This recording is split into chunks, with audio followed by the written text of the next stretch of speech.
കേശുവിന് ഇവിടുന്ന് എന്തൊക്കെയോ കിട്ടാനുണ്ട്. അതൊന്നും ഇതുവരെ കിട്ടിയിട്ടില്ല എന്നാണ് പറയുന്നത്. പഴങ്കഞ്ഞിയല്ലേ, അത് വെള്ളത്തിലിട്ട് വെച്ചിട്ടുണ്ട്. അതെ, എന്നാ പിന്നെ അടിയായിരിക്കും കൊടുക്കാൻ കാരണം. പടവലം എപ്പോ വെട്ടിമുറിക്കും എന്നുള്ളതാണ്. ഐ മീൻ പടവലത്തെ വീടും വസ്തുവകകളും.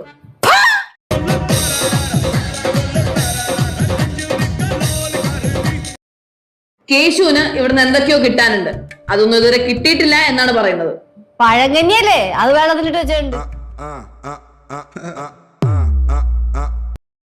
അതെ, എന്നാ പിന്നെ അടിയായിരിക്കും കൊടുക്കാൻ കാരണം. പടവലം എപ്പോ വെട്ടിമുറിക്കും എന്നുള്ളതാണ്. ഐ മീൻ പടവലത്തെ വീടും വസ്തുവകകളും.